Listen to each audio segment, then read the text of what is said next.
earlier on I was just outside there, it's quite a nice day. You know those frisbees that children throw across to one another? I'm quite a reflective person, and I was just standing there wondering why, when those frisbees get closer and closer to you, they get bigger, don't they? They seem to get bigger the closer they get to you. And I was wondering about that. And then it hit me.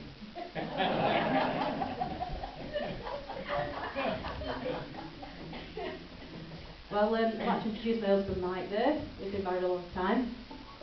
Oh, that's a text message. Excuse me, I have to take this.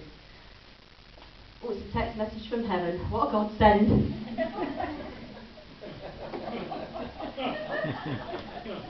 It was so nice to hear the northern voices. A few northern voices. I think you were putting it on a bit there, weren't you? What? Is that how you really talk, you? Yeah. Aye. Well, so it made me feel at home, you know, all the northerners. Have we got any southerners in here?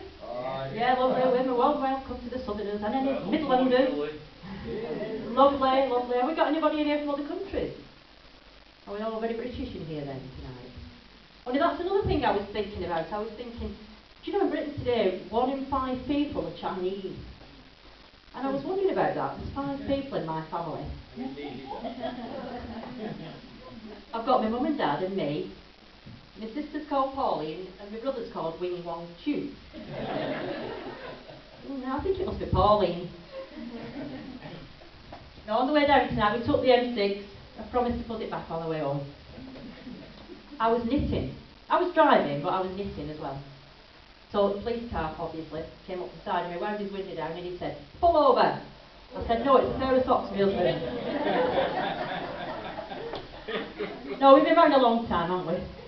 We've been married a long time. I've been married that long, my eldest daughter's my age. Forgot the word then. No, we've been married a long, long time. People often say to me, what's the secret of a long and happy marriage? I say, I can tell you the secret to a long one. It's children. No, seriously, if it wouldn't have been for our children, we wouldn't be together today. Neither of us wanted custody, did we? I tell my friends, if any of you are thinking of having children, I say, opt for natural childbirth. Save that anaesthetic till the teenagers, that's when you're really going to need it. Really, my son Andrew, he was so sweet. I remember when he was 9 years old and we were sat round the dinner table. He said, "Daddy," well that's how he talked, was it? "Daddy, when I grow up, I want to marry somebody just like Mummy." And then I caught a glimpse of him out the corner of my eye going, he's so sweet with the little, and then they get to 15 and they caught this attitude, don't they? We were arguing and fighting all day and he said, "So, why'd you have me then? Why'd you even have me?" I looked him straight in the eye and I said, "Well, I didn't know it'd be you." Exactly. I was hoping for somebody with a job. Well, he's all grown up. Tell Andrew this, Sam. He's all grown up now and he wants to get married. Do you think she's anything like me? The first time I met Hiawatha, she had a safety pin here. I didn't even know your eyebrows could fall off. And none of them were a full shilling, are they? Neither of them the sharpest knife in the drawer. She thinks that God's name is Harold. Our Father, who art in heaven, hallowed be thy name. And when I told him to open a joint account, he said, "I don't do drugs, Mum." Honestly, I don't do drugs. My fault, really. When he was little, I said, "Don't get smart." I was wrong and he's not. I think teenagers actually are God's revenge on us. Right, think about it, okay? We create them in our own image and they rebel against us. Well, think about this then. when the devil was cast out of heaven for rebelling against God, the Bible doesn't tell us how old he was, does it? My guess he was about 15. So I noticed he first started to change Andrew when he was about, 11 or something. Do you remember that time he was preaching to the kittens outside? We've got he's got 3 kittens lined up on the windowsill and he's really going at it, preaching away and if you confess with your mouth, Lord Jesus, you'll be saved. And I thought, oh, this is great, he's practicing his preaching. And I left him for a while, and a few seconds later I heard this meow, meow. And I looked out, he's only dipping them all in the bucket, isn't he? I said, what are you doing? He said, I'm baptising the kittens. I said, don't you know that kittens don't like water? He said, they should have thought of that before they joined my church. Only a mother could love them. I'm a grandma as well. But I haven't got any jokes about that because they live with me and it's not funny. I know I don't look old enough to be a grandma. I heard somebody say, she don't look old enough. But yeah, I am getting old. This is how old I am. Some of you recognise that, don't you? Yeah. I went to the doctor's. When I was there, I said, do you know, doctor, I don't know if I'm a teepee or a wigwam. He said, you're 210, 210. I said, I've got a heart problem. He said, murmur. I said, I've got a heart problem. He said, you know your trouble is you're a hypochondriac. I said, oh no, not that as well. So no, I went to the doctors about this hot flushes. In fact, the hot flushes are that bad, I think global warming is my fault. He said, don't worry, you're going through the change. Well, it's alright, you know, these young girls, when they're going through the change, they know what they're changing into, don't they? They're changing into a young woman. We don't know what we're changing into, do we? I think I'm changing into my dad.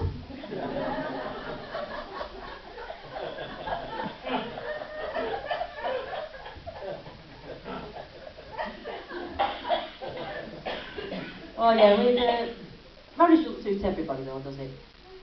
There was a woman, she put an advert in the paper, husband wanted.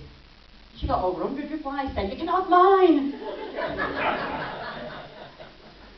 He's not bad actually. He likes this windy weather. It's been, you know, when it's been all windy and raining, he just stands there looking through the window all day. And then when it got really bad the other day, I thought I'd better let him back inside.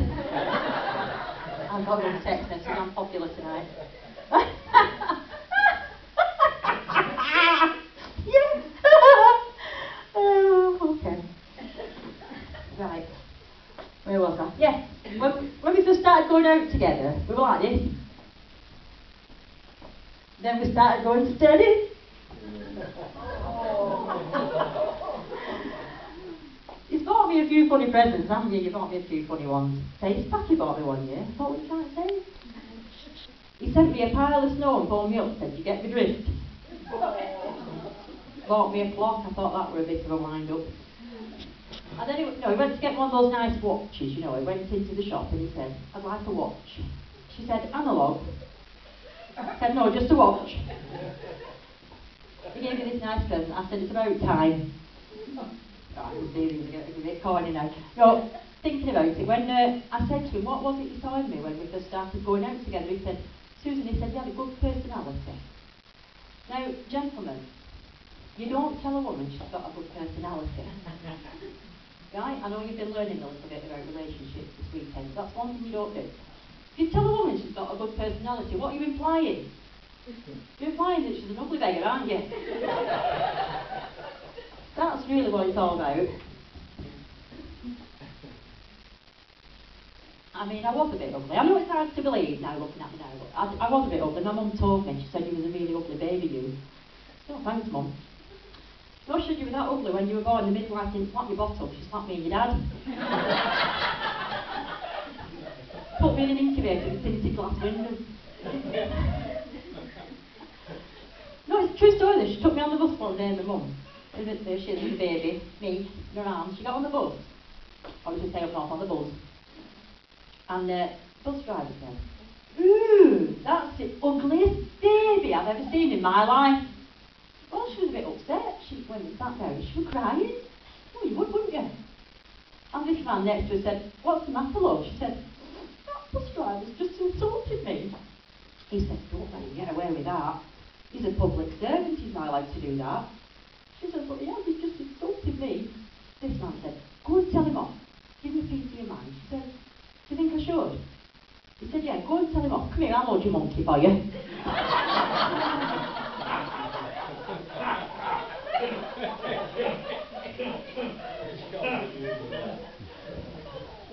So no, it's I'd like you to give my husband a round of applause, because I always come up here and do this and he just puts up with all of it. So well, thank you, Mike, for putting up with this. Yeah, give him a round of applause. He deserves it. He's good. And you do have to have some things in common. We haven't got a lot in common, but what we do like is camping, don't we? We've done a bit of camping in the past, but What I don't like about camping is sometimes they haven't got toilets, have they? So we were going to this campsite this year. This is where I'm going to finish off here. We were going to this campsite, and I thought I'd write a letter asking if they'd got a toilet. So I wrote, you know, does your campsite have a toilet? And when I looked at it, I thought, oh, that sounds a bit common.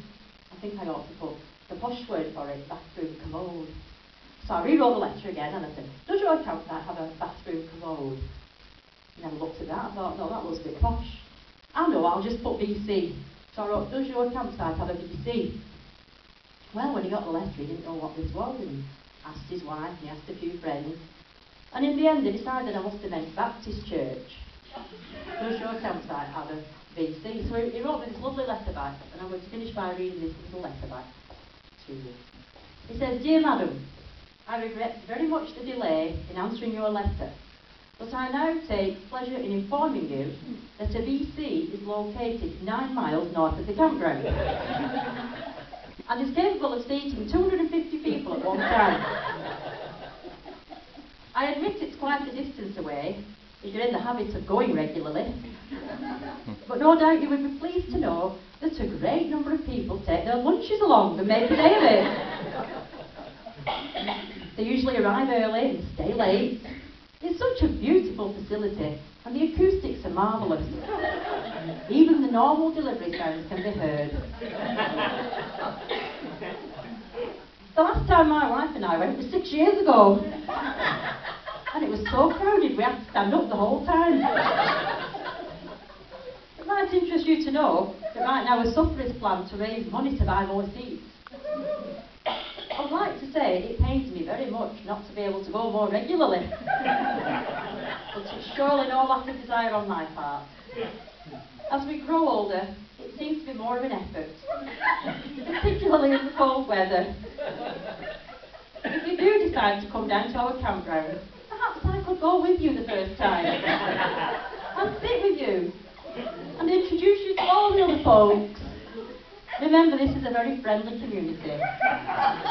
Thank you. Thank you, Robert.